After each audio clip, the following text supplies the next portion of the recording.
Déjenme ponerlos en contexto antes de leer el texto que tenemos para hoy. Permítanme recordarles quién es o quién era un fariseo y quién era un publicano. Primeramente, un fariseo era un miembro de una secta religiosa en la época de Jesús. Un hombre o un grupo de religiosos que guardaban la ley de una manera estricta, sus rituales, guardar las leyes dietéticas de Moisés, es decir, no pueden comer esto, no pueden comer aquello, coman de lo otro, guardaban la ley del sábado de una manera tan rigurosa, tan estricta, que aún hasta el trabajo de respirar tal vez para ellos lo consideraban pecado el día sábado. También guardaban una cantidad de leyes rituales, de lavarse las manos, de no tocar a un muerto, de no tocar a una mujer en un estado especial. Bueno, un montón de normas y leyes rigurosas que esa secta de fariseos enseñaban. Es decir, ellos eran tan estrictos, eran tan tóxicos en todas esas leyes que ellos decidían las personas qué hacían o qué no podían hacer las personas de aquel entonces. Era una cautividad tan tremenda, por así decirlo, de leyes que congelaban la vida espiritual de los judíos, del pueblo hebreo en aquel entonces. Esta gente tenía prácticamente el control de la vida espiritual de las personas de aquel entonces. Por eso en la vida encontramos tanta oposición y tanto problema que Jesús tuvo con estas personas, debido a que, repito, eran demasiado estrictas en cumplir las leyes de Moisés. En ese sentido, o ese sentido de orgullo que ellos sentían, que se ufanaban de porque decían que ellos sí cumplían la ley de Dios y los demás no la cumplían. Por otra parte, había también en el tiempo de Jesús otra clase de personas, otra clase de gentes que la Biblia los llama los publicanos. ¿Quiénes eran los publicanos? Eran oficiales que trabajaban para el Imperio Romano, eran judíos, pero trabajaban con el Imperio Romano, trabajaban para ellos. Eran judíos, repito, pero cooperaban con ese imperio que dominaba en aquel entonces al pueblo judío. Y estos agentes, podríamos decirlo, eran como agentes especiales de rentas internas, como hoy día podríamos asemejarlo a los de la DIAN, ¿verdad? Gente obviamente no muy popular para el pueblo, en aquel entonces y tal vez hoy también. Esta gente, repito, aunque eran judíos, pero cooperaban o trabajaban para los romanos, para el Imperio Romano, que en aquel entonces estaba gobernando esa región de Hebrea. Estos publicanos cobraban los impuestos a los judíos, a sus mismos hermanos, les cobraban más de lo que era, le pagaban a los romanos lo que decía la ley y el resto de ellos se lo robaban, se lo cogían para ellos. Así que era una gente totalmente despreciable y detestable para el pueblo judío, odiados porque los consideraban traidores a su misma patria por trabajar para el Imperio Romano. Eran como el símbolo de los peores pecadores, la peor calaña, podríamos decir, la peor clase que podría existir en aquel entonces en el pueblo judío, eran los publicanos. La gente los veía a ellos como una gente abominable ante Dios por lo que ellos hacían. Así que encontramos aquí en un extremo una persona muy respetable, supuestamente muy religiosa, muy santa, muy cumplidora de la ley, muy obediente supuestamente a los mandatos de Dios, a los requisitos de Dios, es decir, una gente muy santurrona, se podría decir. Y por otro lado vemos aquí a una persona que estaba completamente fuera de la religión, por un comportamiento no aceptable para los judíos, para el pueblo hebreo en aquel entonces. Ahora sí, con este contexto vamos a leer el texto que vamos a estudiar en esta mañana. Está en Lucas capítulo 18. Lucas capítulo 18, vamos a leer a partir del verso 9 al verso 14. Dice la palabra de Dios: a unos que confiaban en sí mismos, es decir, a los fariseos, ¿verdad? A ellos el Señor les va a contar esta parábola. Dice: a unos que confiaban en sí mismos como justos y menospreciaban a los otros, dijo también esta parábola. Dos hombres subieron al templo a orar. Uno era fariseo y el otro publicano. El fariseo, puesto en pie, oraba consigo mismo de esta manera: Dios, te doy gracias porque no soy como los otros hombres, ladrones, injustos, adúlteros, ni aun como este publicano. Ayuno 2 veces a la semana, doy diezmos de todo lo que gano. Mas el publicano, estando lejos, no quería ni aun alzar los ojos al cielo, sino que se golpeaba el pecho diciendo: Dios, sé propicio a mí, pecador. Os digo que éste descendió a su casa justificado antes que el otro, porque cualquiera que se enaltece será humillado, y el que se humilla será enaltecido. Ahora, recordemos también que una parábola es un cuento, es una historia, es una narración ficticia que se hace para enseñar una verdad espiritual. Aquí el Señor Jesús, frente a los fariseos, dice que les contó esta parábola para enseñarles, repito, una verdad espiritual. Y fíjense primeramente a quién estaba dirigida esta parábola: a los fariseos, ¿verdad? A los fariseos, aquellos que decíamos que se creían muy justos, se creían muy santos por encima de todos los demás, gente muy confiada en sí mismos. Ellos se creían que eran los únicos justos delante de Dios, porque según ellos cumplían la ley, y ellos miraban a las demás personas así como por encima del hombro, ¿verdad? Como diciéndoles: pobres diablos, ustedes no guardan la ley de Dios, ustedes no saben nada lo que es de Dios, y nosotros sí lo hacemos. Nosotros somos los únicos escogidos. Fíjense lo que dice el verso 11, dice: el fariseo, puesto en pie, oraba consigo mismo de esta manera: Dios, te doy gracias porque no soy como los otros hombres, ladrones, injustos, adúlteros, ni aun como este publicano. Ayuno 2 veces a la semana, doy diezmos de todo lo que gano. Fíjense, mis hermanos, la oración de este fariseo. Dice: oraba consigo mismo. Qué tremendo, ¿verdad? Qué revelador es esto. No estaba orándole a Dios, dice que estaba orando para sí mismo. Y esto, mis hermanos, es muy importante porque Dios tal vez se encontraba a miles de kilómetros de distancia de ese hombre, pero él estaba orando para su propia satisfacción, tal vez para que lo vieran, tal vez para que dijeran: este hombre sí que es poderoso, ¿verdad? Este hombre sí que es justo. Pero no le oraba a Dios, dice, oraba para sí mismo. Dice: mas el publicano, dice el Señor, estando lejos, no quería ni alzar sus ojos al cielo. Totalmente, mis hermanos, opuesto a lo que estaba haciendo el fariseo. Este publicano estaba tal vez por allá en la esquinita de la iglesia, allá donde nadie lo viera. Dice que no podía ni siquiera levantar sus ojos al cielo por vergüenza de lo que él estaba haciendo.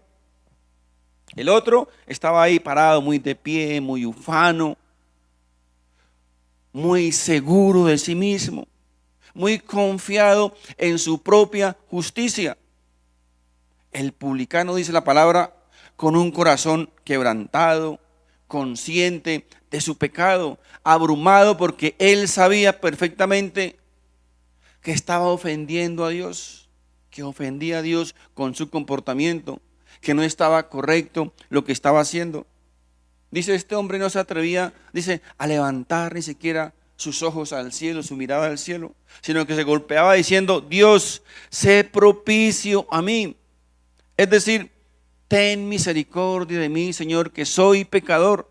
En otras palabras, este hombre estaba reconociendo su pecado. Estaba reconociendo delante de Dios que lo que él hacía no era correcto. que no estaba bien. Miren el veredicto que el Señor Jesús le da. Dice, os digo que refiriéndose al publicano, ese ofensor terrible, ese pecador terrible, dice el Señor, descendió a su casa justificado. Qué tremendo, ¿verdad? ¿Qué quiere decir eso? En otras palabras, Jesús está diciendo que este hombre descendió a su casa perdonado, su deuda cancelada, su relación con Dios restaurada. Regresó limpio de pecado, porque estaba reconociendo, mis hermanos, delante de Dios su pecado. Descendió justificado antes que el otro, ¿verdad? Antes que el que se creía muy justo, antes que el que se creía muy santo, aquel que confiaba en su propia justicia. Porque la Biblia dice, recuerden, todo el que se enaltece será humillado, ¿verdad? Y el que se humilla será enaltecido. El problema, mis hermanos, con los fariseos de aquel entonces y con los religiosos del siglo XXI fue y es que permitieron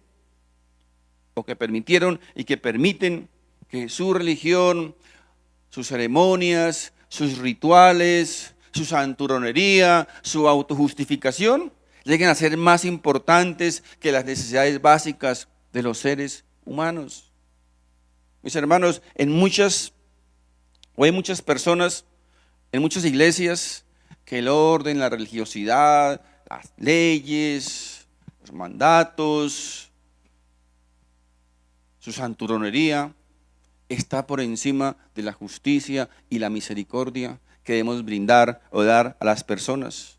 Tengamos cuidado, mis hermanos, de no olvidarnos de la compasión y de la misericordia por las personas y de anteponer, repito, las ceremonias, los rituales, lo religioso, lo santurrón, por encima de las necesidades básicas de los seres humanos, porque podemos llegar a convertirnos en personas súper espirituales, súper santas, súper poderosas, donde comenzamos a ver a las demás personas como inferiores de nosotros, como pecadores, y nosotros como justos. Es que algunos creen, es que soy más santo que tú porque yo no falto nunca a la iglesia los domingos. Ahora, no estoy justificando esto para que no vengan a la iglesia, ¿no? Pero hay alguien que nos va a juzgar, que nos va a condenar. Es que yo soy más santo porque yo oro más bonito que usted, yo leo más la Biblia que usted, yo doy más diezmos que usted, yo doy más ofrendas que usted y por eso, entonces yo soy más santo. Y soy más especial ante los ojos de Dios. Cuando llegamos a esa exageración, mis hermanos, estamos en problemas. Muchos se creen tan santos que hasta llegan a colocar allá en la puerta de su casa un letrero: aquí vive San Gustavo. Porque soy mejor que los demás, soy más santo que todos. Mis hermanos, a veces queremos medir a las personas y declararlos culpables o condenarlos con nuestros corazones y con nuestras mentes. Cada persona, cada personita, tenemos nuestra vara de medir, ¿verdad? Y con esa cinta que medimos un día, también vamos a ser medidos. Tengamos cuidado porque recuerden, la Biblia dice, con la misma vara que midamos, seremos medidos, ¿verdad? Con la misma vara que usamos, la misma cinta que usamos para medir a los demás, con esa misma cinta, un día vamos a ser medidos. Usamos nuestra cinta, usamos nuestra vara, ¿cierto? Para a veces declarar culpables a los demás y condenarlos. Pero oído, un día tal vez esa cinta va a ser usada también en nuestra propia contra, es lo que dice la palabra de Dios. El mismo juicio que emitimos para condenar a otros, ese mismo juicio un día tal vez nos va a llegar a nosotros y nos condenará a nosotros mismos. De hecho, mis hermanos, la iglesia o todas las iglesias tienen sus propias pajas, ¿sabían eso? Todas tienen sus propias pajas. Nosotros también tenemos nuestras propias pajas. Algunas personas se especializan o hacen doctorado en las pajas. Parecen tener o pertenecer al ministerio de la crítica. Todas las iglesias, en todas ocurre eso.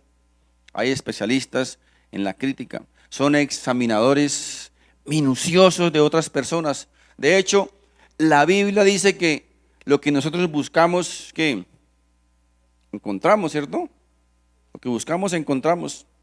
Así que si nosotros buscamos algo en alguien para criticarlo, tengan la absoluta certeza que lo vamos a encontrar, porque el que busca encuentra, ¿cierto? De hecho, también, mis hermanos, si ustedes quieren buscar una falla en mí o en este sermón, pues la van a encontrar, obvio, porque el que busca encuentra, recuerden. Pero si usted quiere también encontrar o buscar la manera en que Dios le hable, pues también lo va a encontrar, y va a encontrar algo también que Dios quiere decirles a través de este mensaje. Ahora, ustedes sabían que generalmente el hipócrita ve en otros lo que está presente en nosotros mismos.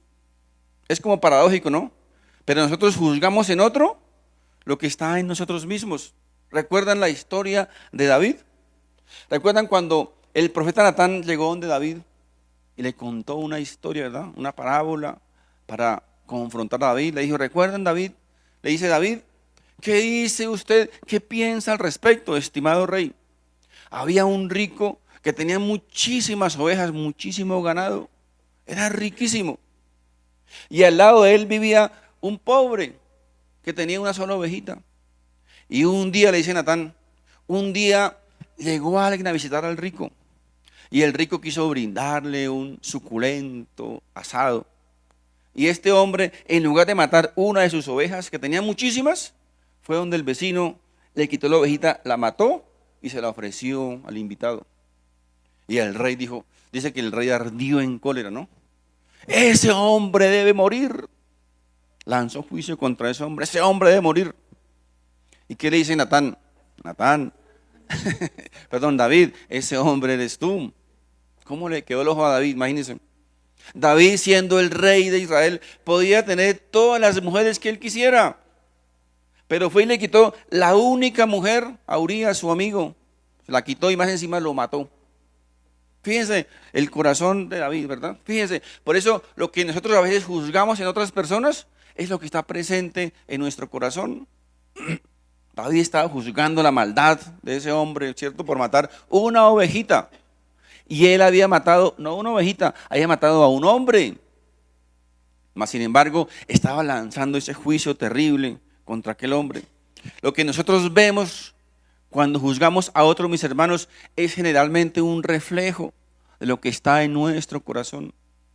Romanos capítulo 2, verso 1 al 3 dice, por lo cual eres inexcusable, oh hombre, quien quiera que seas, tú que juzgas, pues en lo que juzgas a otro, te condenas a ti mismo. Porque tú que juzgas, haces lo mismo. Mas sabemos que el juicio de Dios contra los que practican tales cosas es según verdad. Y piensas esto, oh hombre, tú que juzgas a los que tal hacen y haces lo mismo, que tú escaparás del juicio de Dios. Mis hermanos, muchos en las iglesias nos vemos muy bonitos, nos vemos muy lindos con la Biblia debajo del brazo. Pero por dentro, mis hermanos, juzgamos alegremente y condenamos a los demás.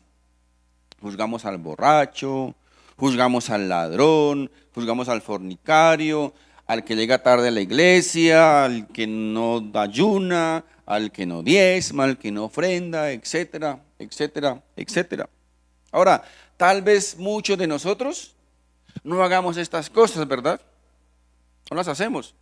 Pero nuestro corazón, mis hermanos, tal vez sea el nido de la amargura, del resentimiento, del odio, de la crítica, de tantas cosas más, mis hermanos. Estamos llenos de autojusticia santurrona y estamos condenando a otras personas. Uno de los mayores peligros tal vez hoy día en las iglesias es que muchos están desfilando al infierno porque se están creyendo y considerando demasiado justos y buenos delante de Dios. Repito, pero su corazón es la mata de otras cosas: envidia, resentimiento, amargura, crítica, juicio. Estamos llenos de lujuria, de orgullo. Ahora, aparentemente, tal vez, repito, tal vez no cometemos adulterio, ¿verdad? No cometemos esa clase de pecado, no fornicamos, no robamos, no matamos. Pero la maldad fluye en nuestro corazón. Porque nuestro corazón, mis hermanos, el corazón del ser humano es corrupto. Es corrupto nuestro corazón de todos. De hecho, la Biblia dice que si llegamos a odiar a una persona, llegamos a sentir odio por una persona, dice que delante de Dios es como si nosotros fuésemos asesinos, como si hubiésemos matado a alguien, mis hermanos. Nosotros queremos juzgar a otras personas mediante ¿qué? Mediante nuestras propias normas, ¿verdad? Mediante nuestras propias leyes. Porque si logramos que esas personas se lleguen a parecer a nosotros, pues eso como que a veces nos hace sentir tranquilos, ¿verdad? Dice, bueno, no soy tan malo, ¿verdad? No soy tan malo como fulano, como sultano. Tal vez soy mejor que fulanito. Miren, escuché que en la mitología griega había un bandido llamado Procusto. Este bandido acostumbraba a secuestrar a las personas y las llevaba a su cueva, a su madriguera. Y allí en su cueva tenía una cama de hierro. Y este Procusto hacía que las personas se amoldaran o se acomodaran a esa cama. Es decir, si eran muy largas, les mochaba los pies. Y si eran muy corticas, las estiraba hasta descoyuntarlas. Pero ¿con tal de qué? Con tal de amoldarlos a la cama que él ya había prefabricado. Mis queridos hermanos, muchos de nosotros nos parecemos a Procusto, a este hombre. Estamos haciendo lo mismo. Tenemos una cama que se ajusta a nosotros y decimos que todos los demás tienen que parecerse a nosotros o que tienen que ser como nosotros. Pero ¿saben qué? Démosle gracias a Dios que no todos son como nosotros, porque estaremos en problemas, ¿verdad? A veces juzgamos a las personas sin conocer, sin el suficiente conocimiento acerca de ellas. Las juzgamos por ignorancia, no sabemos todas las cosas, no sabemos qué le sucede a cada persona, mas sin embargo nosotros, ¿cierto?, las juzgamos a priori. Miren lo que dice la palabra. En 1 Corintios capítulo 4, verso 3 dice, yo en muy poco, dice el apóstol Pablo, yo en muy poco tengo el ser juzgado por vosotros o por tribunal humano. Y ni aún yo me juzgo a mí mismo. ¿Saben qué está diciendo aquí el apóstol Pablo? Dice que él ni siquiera se conoce a sí mismo. Yo no me conozco ni a mí mismo para juzgarme a mí. Dice, ¿y cómo ustedes me van a juzgar a mí? Que ni siquiera yo me conozco para juzgarme yo mismo. ¿Cómo me van a juzgar los demás? Mis hermanos, a veces nuestra propia ignorancia nos hace juzgar a otras personas. Repito, sin el conocimiento total de las cosas. No sabemos exactamente lo que le ha pasado a X o Y persona, mas sin embargo, nosotros juzgamos a priori lo primero que vemos.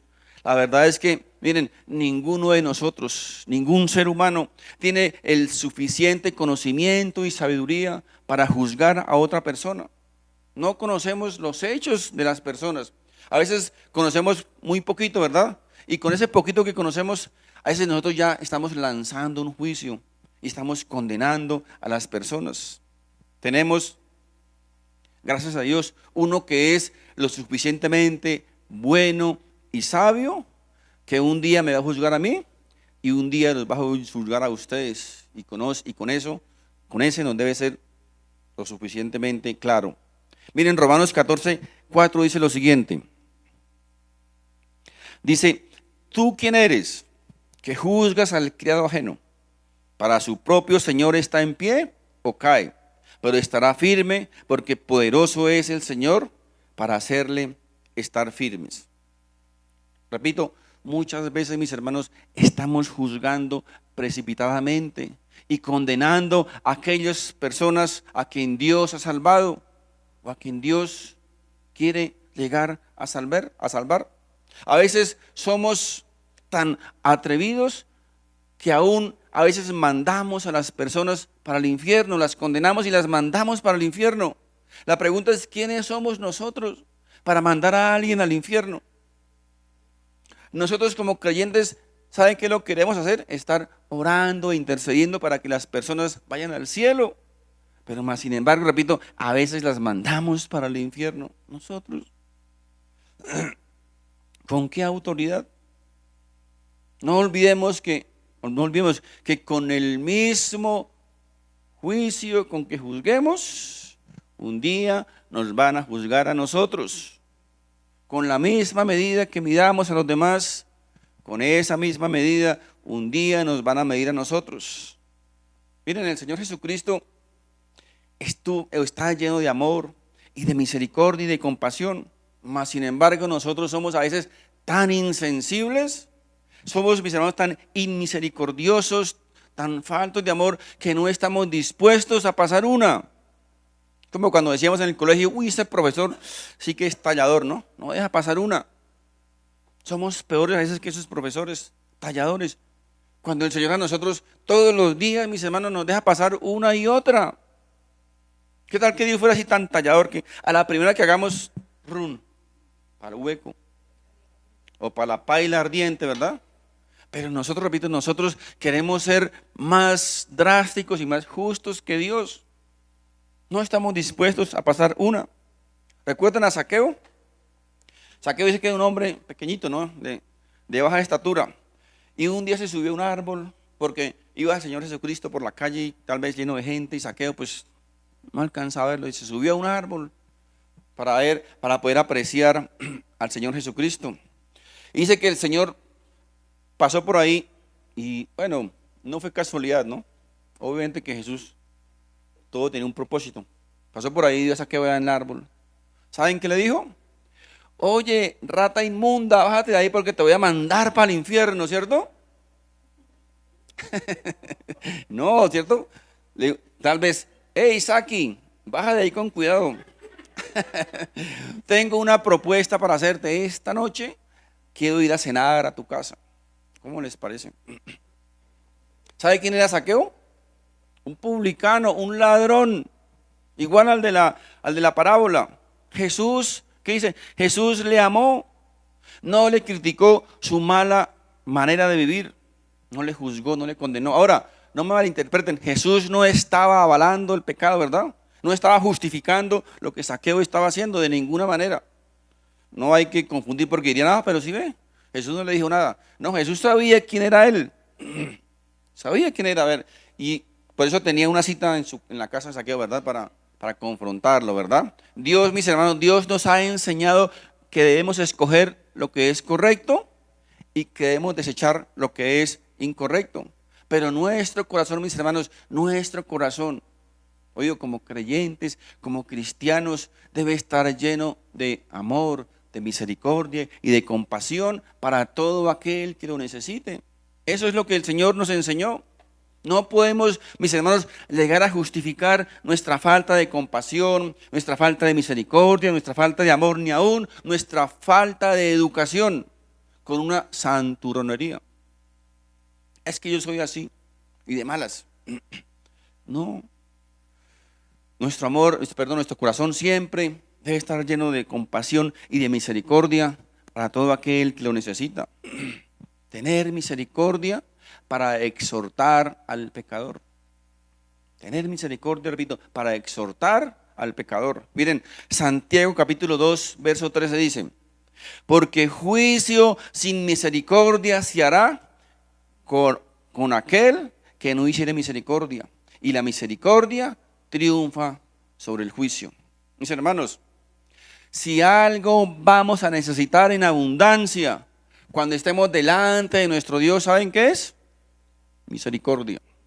Vamos a necesitar misericordia en abundancia, porque si no, mis hermanos, nadie pasará la prueba. Nadie lo pasará. Yo no puedo juzgar a nadie sin misericordia, porque entonces, ¿qué dice la Biblia? Yo también un día entonces voy a ser juzgado sin misericordia. Y si no hay misericordia para nosotros, para el ser humano, pues estamos perdidos. Muchas veces miramos a las personas por ahí en la calle, borrachitos, drogadictos, con tantos problemas, y decimos, esas personas son indignas, no merecen nada, no sirven para el Señor, solo sirven tal vez para ser desechadas, para ser mandadas al infierno.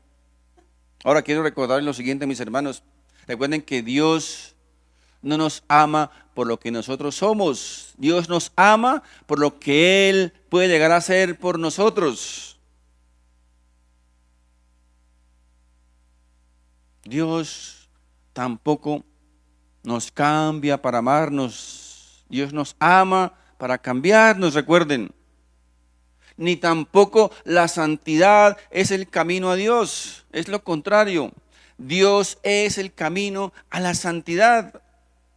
Mis hermanos, en el ministerio del Señor Jesucristo, cuán eficaz fue el amor.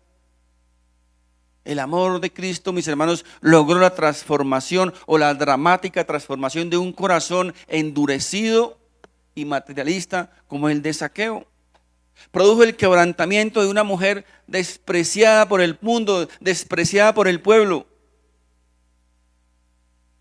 que tuvo la capacidad de besar los pies en una cena pública. El amor de Jesús, mis hermanos, tuvo la capacidad de convertir el corazón de un grupo de rebeldes cuyo idioma en su corazón era el odio y la venganza. El amor de Jesús, mis hermanos, tuvo la capacidad de ablandar el corazón de una mujer que había sido sorprendida en adulterio, ¿recuerdan? El amor y la misericordia de Jesús. Una mujer, mis hermanos, que había sido desechada por todo el mundo, por todo el pueblo. Pero el amor y la misericordia de Jesús, mis hermanos, repito, tuvo la capacidad de transformar esa vida, de convertirla en otra persona. Por esta razón, mis hermanos, el amor y la misericordia es el arma más poderosa sobre la tierra. Y por tal razón debe ser el arma predilecta de todos aquellos que servimos al Señor en un ministerio. Dice un adagio popular: es más fácil cazar moscas con miel que con vinagre. ¿Han escuchado? Qué gran verdad, ¿cierto? Más fácil cazar moscas con miel que con vinagre. Mis hermanos, creamos de todo corazón que Jesús es el Hijo de Dios, que Él con su sangre borró nuestros pecados y que Él tiene el poder y la capacidad de cambiar, de transformar cada una de nuestras vidas. Y si no lo ha hecho, Dios está dispuesto a darte, a ofrecerte el regalo de la vida eterna a todo aquel que lo ansíe y lo pida. Mis hermanos, nunca podremos ganárnoslo. Nunca podremos merecer el perdón y la misericordia del Señor, nunca. Pero Él está dispuesto a dárnoslo, a regalárnoslo. Solamente quiere y pide que nos pongamos en sus manos. Pongamos nuestra vida en sus manos. El amor, recuerde, el amor y la misericordia es lo que debe reinar y gobernar en nuestras vidas. Fue la enseñanza del Señor Jesús, el amor. El amor. ¿Qué transformó el mundo? El amor. ¿Qué dio la libertad a Israel? El amor.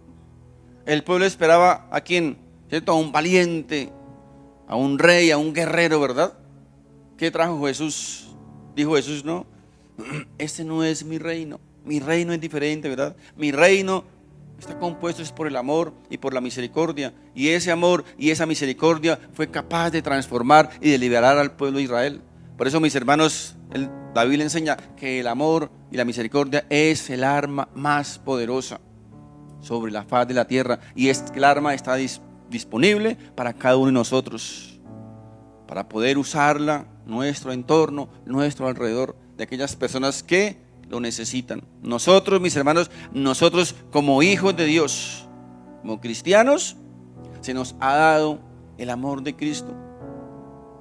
No se les dio a los otros, ¿verdad? Se nos dio a nosotros como creyentes. Y eso es lo que nosotros debemos usar para ganar el mundo para Dios, para compartirlo, para repartirlo a todo aquel necesitado.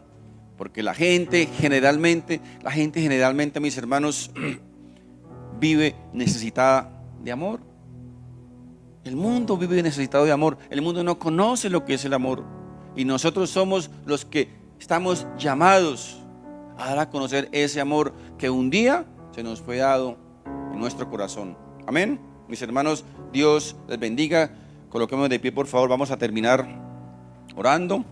Padre Santo, en el nombre de Jesús, bendito Dios, gracias, Señor, por tu palabra. Gracias, bendito Dios, porque esta palabra, Señor, es alimento que llega a nuestro espíritu, Señor. Es ese pan de vida, Padre Santo, que calma cada necesidad espiritual. Es esa agua de vida, Señor, que baja del cielo para calmar la sed espiritual del hombre.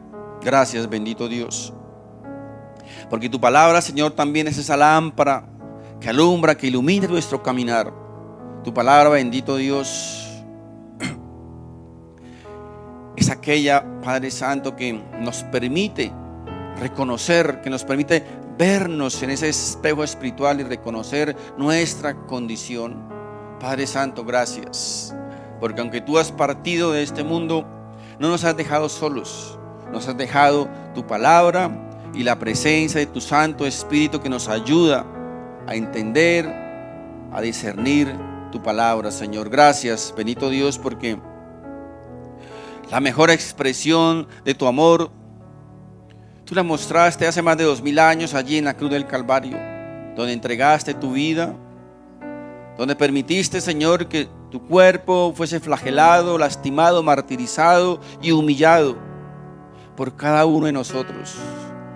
Gracias, Padre Santo, por esa inmensa expresión de amor que derramaste sobre la humanidad. Por eso en esta mañana, Padre Santo, te rogamos, bendito Dios, que ese amor que tú has derramado sobre nuestros corazones, sobre nuestras vidas, ese mismo amor, Señor, nosotros podamos exteriorizarlo, expresarlo y repartirlo a nuestros hermanos, al prójimo. Padre Santo, ayúdanos, Señor, a amar como tú nos amaste. Ayúdanos, bendito Dios, a expresar ese amor, esa compasión y esa misericordia por todo aquel que lo necesita, Señor. Y que a través, Señor, de ese amor, de esa compasión y de esa misericordia, Señor, puedan llegar al conocimiento de tu palabra, en el nombre de Jesús. Bendito Dios, a ti, Señor, sea toda nuestra honra, toda nuestra adoración, nuestra gloria por los siglos de los siglos. Amén y amén, mis hermanos. Dios les bendiga. Si este mensaje ha sido de bendición para tu vida, te invito para que te suscribas a este canal, compartas este video con tus familiares y amigos, y así juntos podamos llevar la palabra de Dios. Si vives en Bogotá, te invito a nuestras reuniones presenciales todos los domingos a las 11 de la mañana en la dirección que aparece en pantalla. Dios te bendiga.